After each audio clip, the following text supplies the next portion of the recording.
और मेरे लिए सबसे महत्वपूर्ण, जिनके साथ एक हृदय का रिश्ता है, मेरी स्योड़ा की समस्त प्यारी जनता जनार्दन नहीं, मेरे परिवार के सदस्यगण जो यहां मौजूद हैं।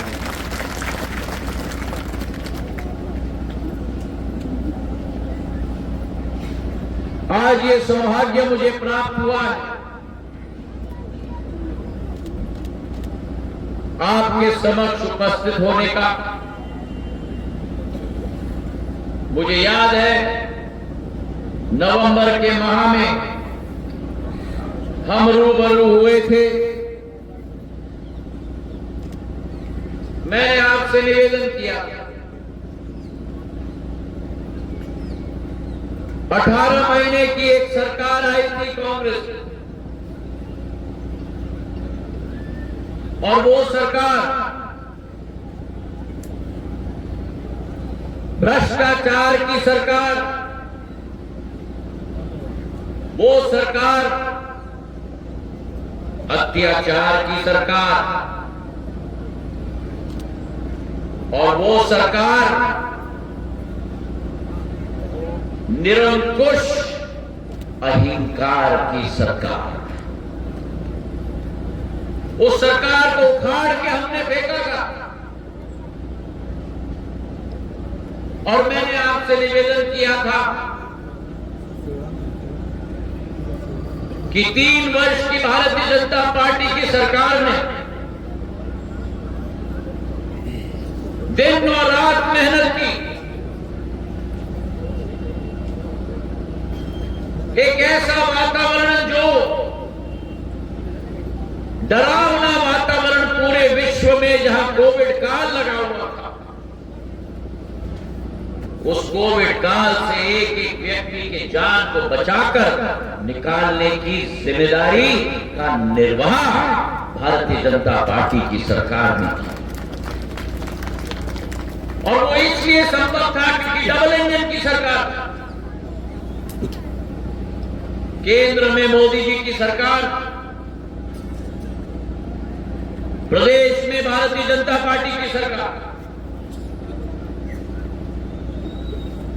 और मैंने स्वयं अनुभव किया, जब डबल इंजन की सरकार होती है तो डबल विकास होता है और डबल प्रगति होती है। हजारों करोड़ों की योजनाएं जो आपके सपनों में भी कभी संभव न हो पाती, उन हजारों करोड़ों की योजनाओं को कोविड काल के अंतर्गत हमने स्वीकृत कराकर क्रियान्वयन करने का कार्य किया मेरे भाइयों ने। और इसलिए मैंने उस समय आपसे निवेदन किया कि आपका आशीर्वाद इस डबल इंजन की सरकार के साथ रहे। भारतीय जनता पार्टी के प्रत्याशी प्रदीप अग्रवाल जी के साथ रहे। इनको आपने देखा है, इनको आपने परखा है। मैंने आपसे निवेदन किया था, एक मौका इनको दो और स्योड़ा की विकास और प्रगति की जिम्मेदारी हम लोग पूर्ण रूप से निभाएंगे, ये विश्वास मैं आपको देता हूं।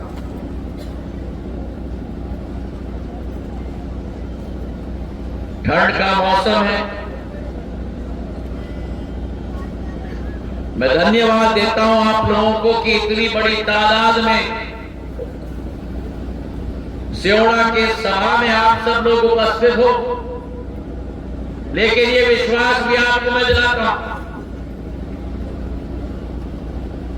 कि आपके लिए सूर्य का प्रकाश और आपके लिए विकास और प्रगति लाने की जिम्मेदारी मुख्यमंत्री मोहन यादव जी की, हमारी सांसद संध्या राय जी की, हमारे विधायक प्रदीप अग्रवाल जी की केवल नहीं, लेकिन ज्योतिरादित्य सिंधिया की भी रहेगी।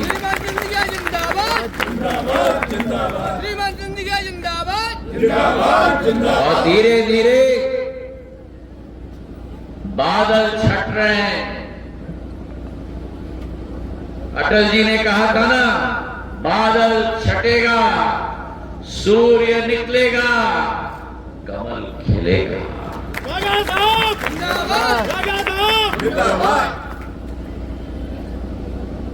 इस कोविड काल के अंतर्गत जब उपचुनाव का माहौल था, चाहे मैगांव हो, चाहे डबरा हो, चाहे भांडेर हो, उस समय एक महत्वाकांक्षी योजना ले जाकर मैंने तत्कालीन मुख्यमंत्री शिवराज सिंह चौहान जी से निवेदन किया था कि मां रतनगढ़ की सिंचाई और बांध की परियोजनाएं संपूर्ण दतिया और भिंड के लिए हमें मंजूर करवानी होगी। और वही है केवल एक सरकार, भारतीय जनता पार्टी, जिसने ना एक सेकंड लेकर मंच से पूर्ण योजना की मंजूरी दिलवा दी। प्रत्यक्ष लाभ शायद केवल 18-20 गांवों को मिले सेवड़ा में, लेकिन अप्रत्यक्ष लाभ भी क्षेत्रों को मिलेगा।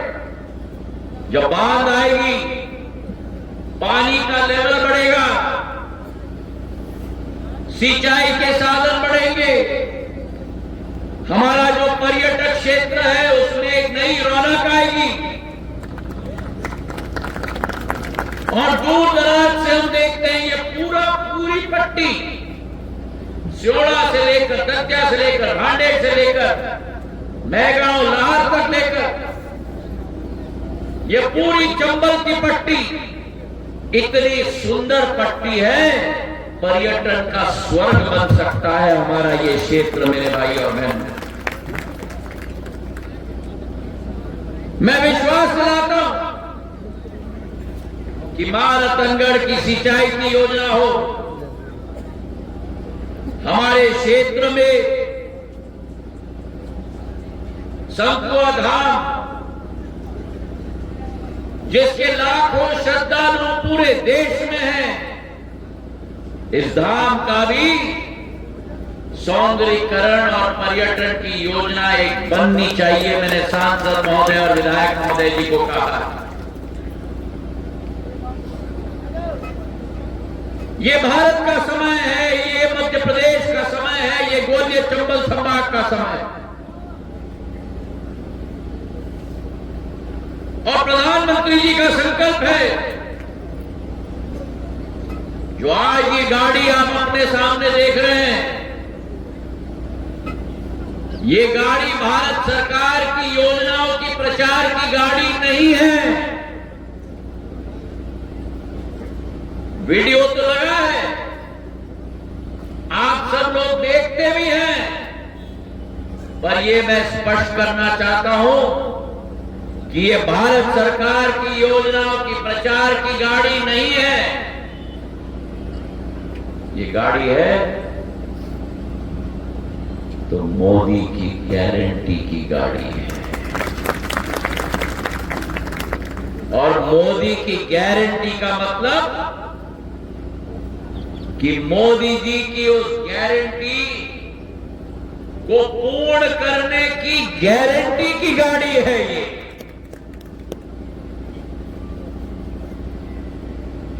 एक सपना है आपका,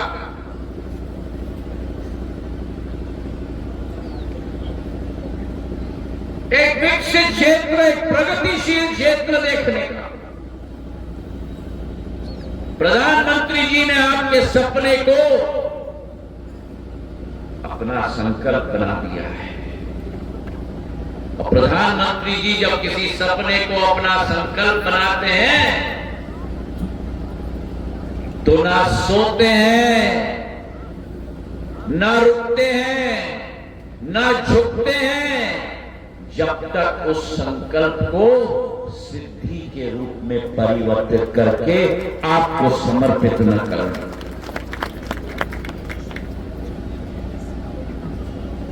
9 साल पहले एक ऐसा ही सपना देखा था एक सपना देखा था कि भारत को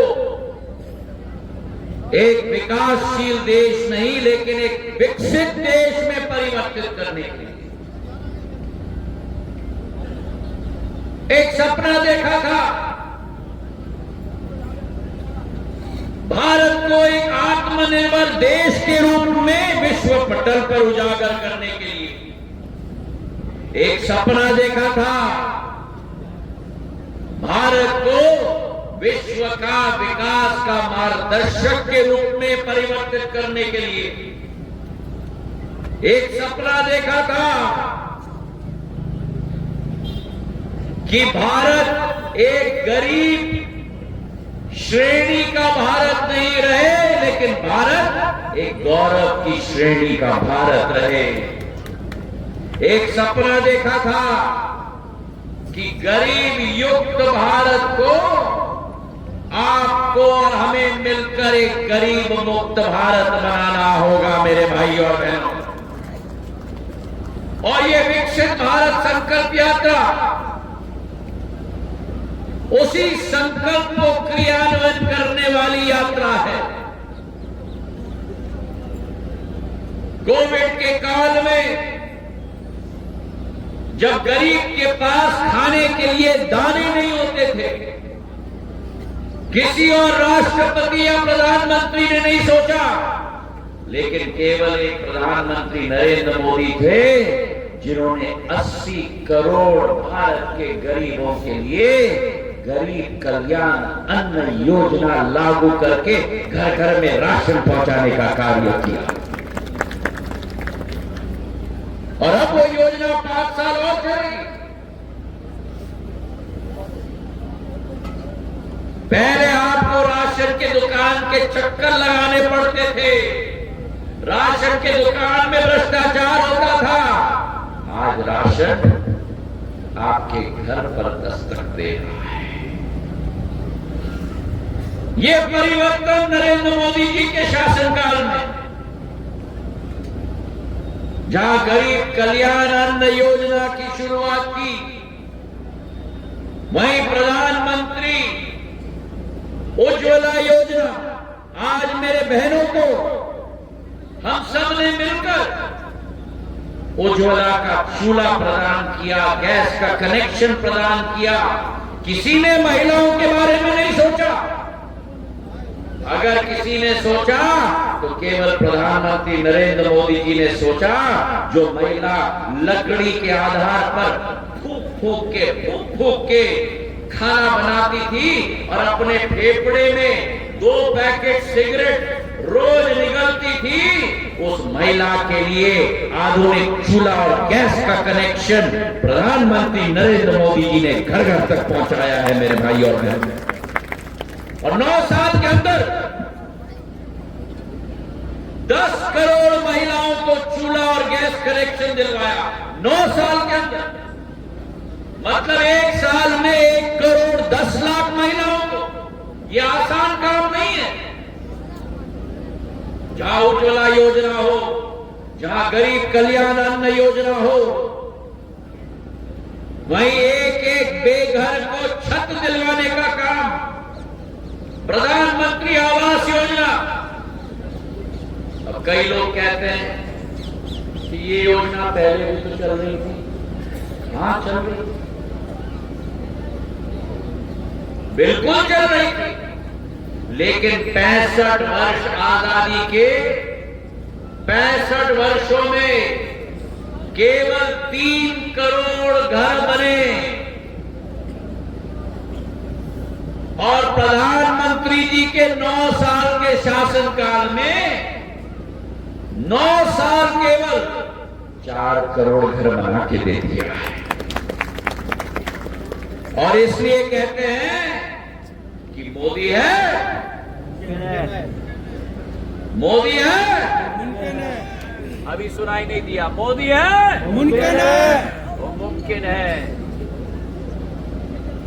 और एक और बात मैं कहना चाहता हूं, अभी हमारे आदिवासी महानुभाव आए थे, मैंने उनको जनमन योजना के आधार पर आवास योजना का सर्टिफिकेट दिया। पर मैंने उनसे निवेदन किया कि आज तक जितने आवास योजना देश में बने हैं उन सभी घरों की चाबी और सभी घरों का मालिकाना हक पुरुषों के नाम पे दिया जाता है। 1 जनवरी से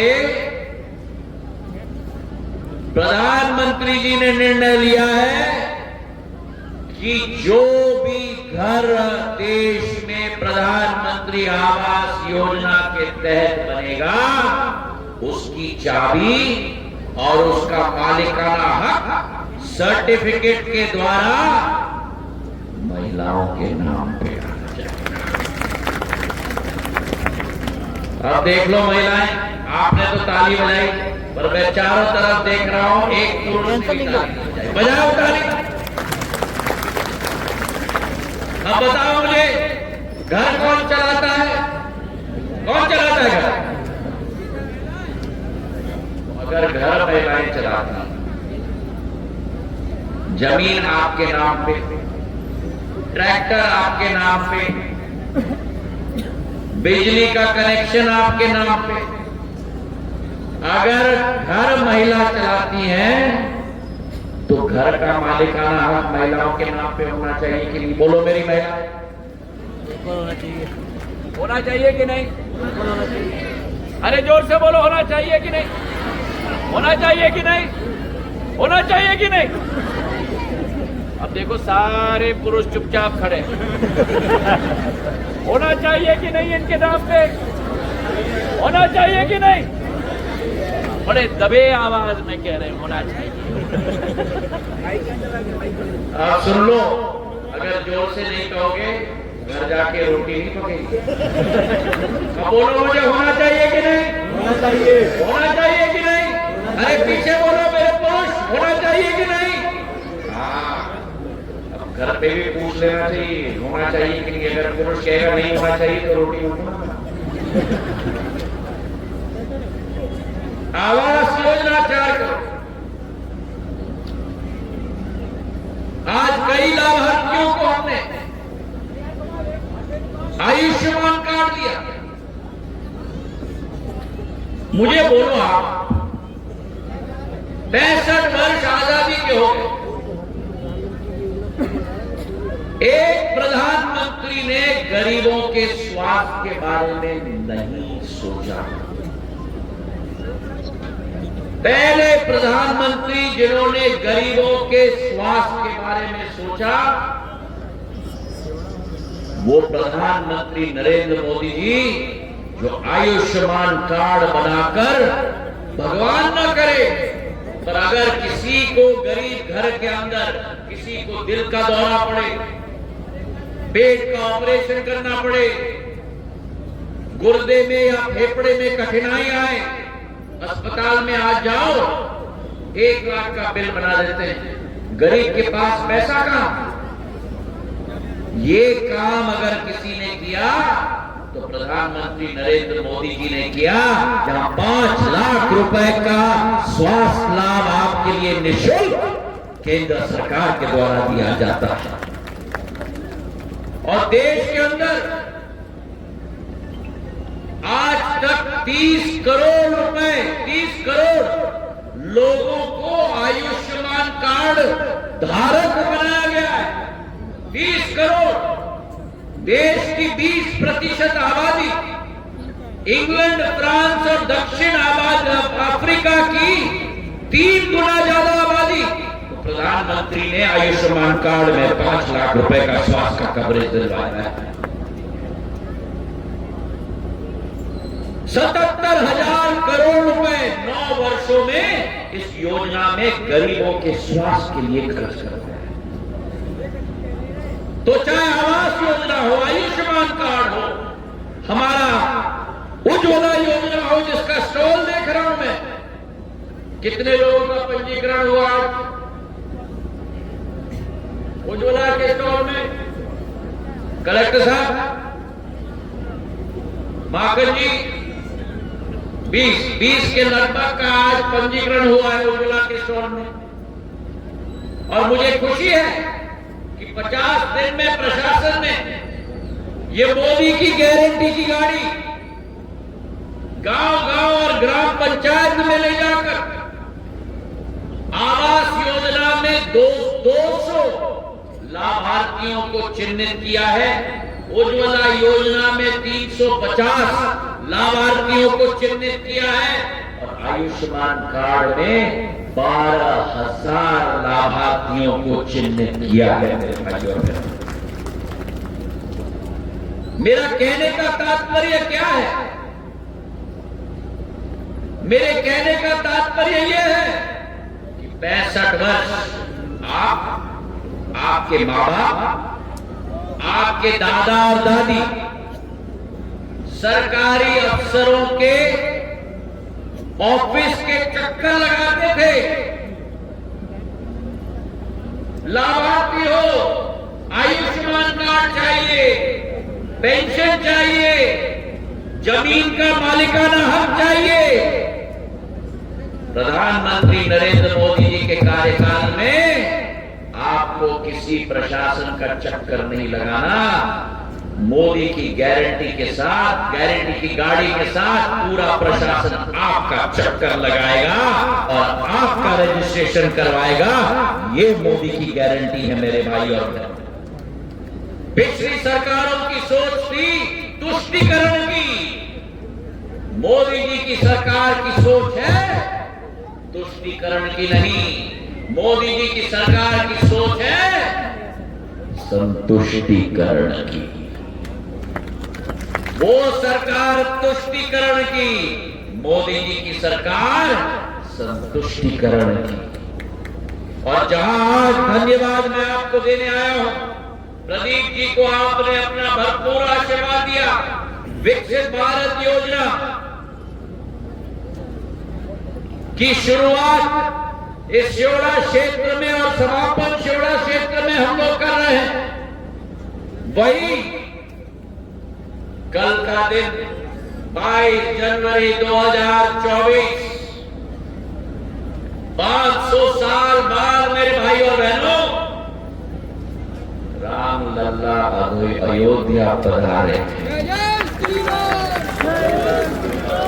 500 साल बाद राम लल्ला की प्राण प्रतिष्ठा स्वयं प्रधानमंत्री ने करके अयोध्या धाम में भगवान श्री राम अयोध्या नरेश को दोबारा स्थापित करने का कार्य किया है।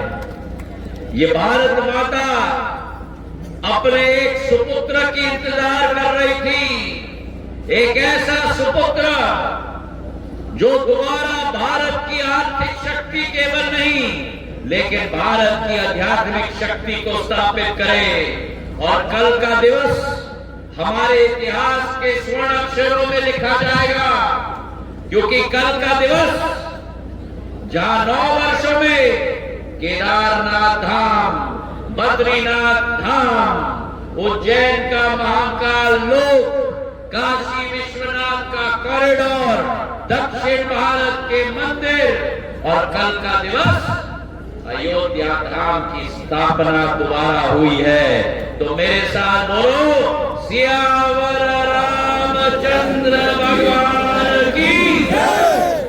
अरे ये तो स्योड़ा है भैया, धार्मिक क्षेत्र है। स्योड़ा की आवाज वो पीछे वाले दुकान से, पीछे आकाश वाले दुकान से गूंजनी चाहिए भोपाल और दिल्ली तक। बोलो मेरे साथ, सियावर